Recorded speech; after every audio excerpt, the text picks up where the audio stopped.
মাত্র কয়েক ঘন্টা পরেই বাংলাদেশ মাঠে নামবে হংকংয়ের বিরুদ্ধে এশিয়া কাপ 2025-এর প্রথম ম্যাচে আবুধাবি ক্রিকেট স্টেডিয়ামে, যে মাঠে হংকং ইতিমধ্যে আফগানিস্তানের সাথে প্রথম ম্যাচ খেলে ফেলেছে এবং সেখানে আফগানিস্তান একটা বড় ব্যবধানে জয় তুলে নিয়েছে 94 রানের।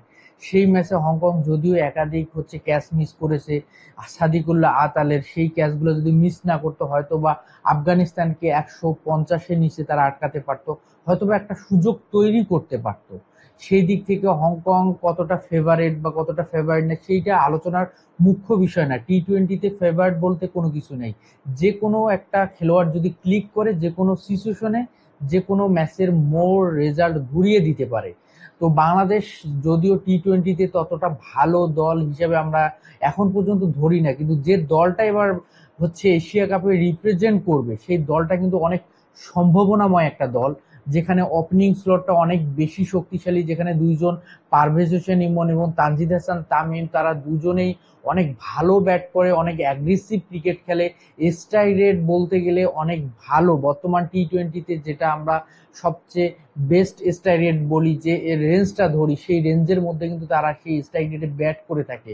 লিটন কুমার দাস দারুণ ফর্মে আছে এবং শামীম হোসেন পাটোয়ারি, জাকের আলী অনেক, তারা কিন্তু অনেক ভালো ব্যাট করতেছে। তো সেই দিক থেকে বলতে গেলে অন্য যে টুর্নামেন্ট গুলো বাংলাদেশ খেলেছে, মানে গত যে টুর্নামেন্ট গুলো বাংলাদেশ খেলেছে, টি-20 ওয়ার্ল্ড কাপ বলি না কেন, এশিয়া কাপ বলি, যেটাই বলি না কেন, সেই দিকে মানে সেই টুর্নামেন্ট গুলোর তুলনায় কিন্তু বাংলাদেশ এবারে এশিয়া কাপে অনেকটা ভালো সম্ভাবনার কিন্তু একটা সুযোগ রয়েছে এবং ভালো একটা সম্ভাবনাময় কিন্তু একটা দল।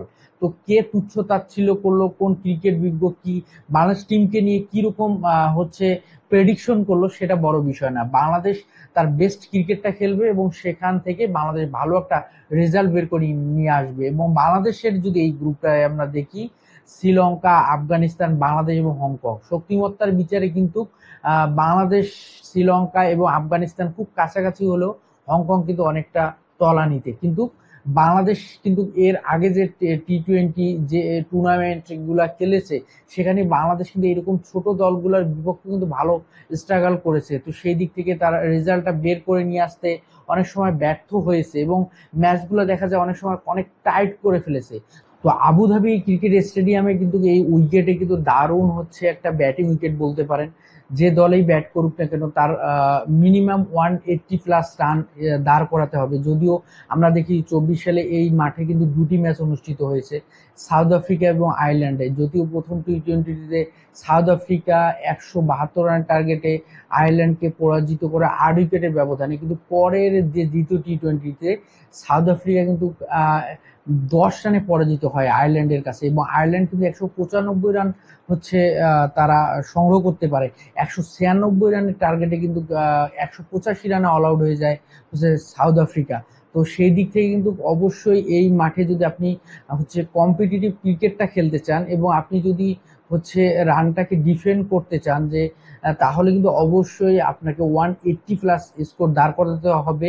পাশাপাশি আপনার বোলিং অপশন গুলাকে ভালোভাবে কিন্তু কাজে লাগাতে। বঙ্গের বিপক্ষে বাংলাদেশের 6 জন ব্যাটারের মধ্যে যদি আমরা দেখি, 5 জন ব্যাটার কিন্তু একদম ফিক্সড, তারা একদম মানে বেস্ট 11-এ থাকবে এবং একজন ব্যাটার নিয়ে খুব বেশি কনফিউশনের জায়গা তৈরি করেছে, কে খেলবে, কাকে খেলানো হবে বা কাকে বাদ দেওয়া হবে।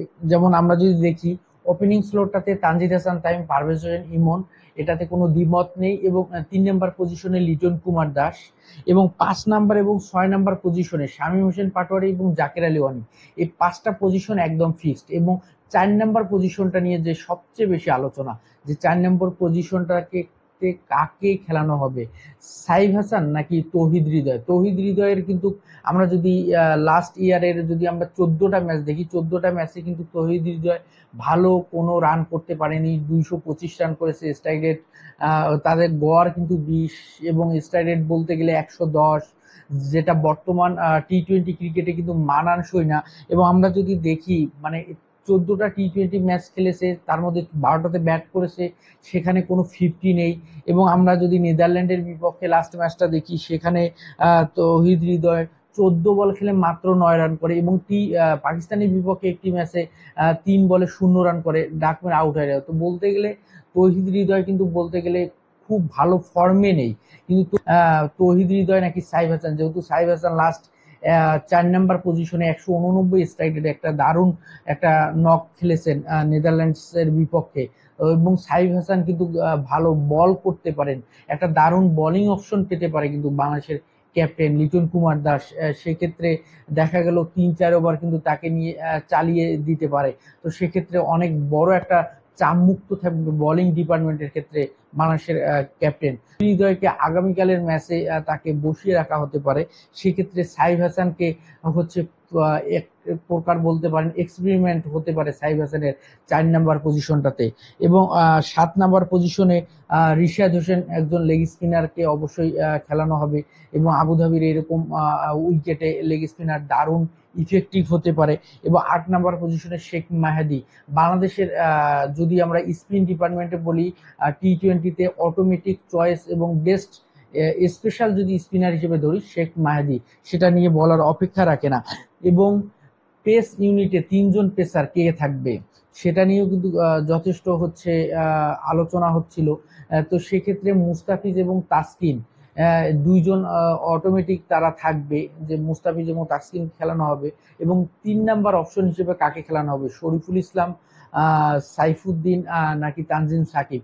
তো সেক্ষেত্রে শরীফুল যেহেতু একজন লেফট হ্যান্ডেড, মুস্তাফিজ যেহেতু থাকতেছে সেহেতু শরীফুলকে খেলানো নাও হতে পারে। সেক্ষেত্রে তানজিম হাসান সাকিবকে খেলানো হতে পারে। তানজিম হাসান সাকিব ভালো কিন্তু ব্যাটও করতে পারে। তো সেই দিক থেকে তানজিম হাসান সাকিব, এবং সেক্ষেত্রে সাইফুদ্দিন এবং শরীফুল বাদ যাবে, এবং নাসুম বাদ যাবে, এবং এইদিকে হচ্ছে তৌহিদ হৃদয়কে বসিয়ে রাখা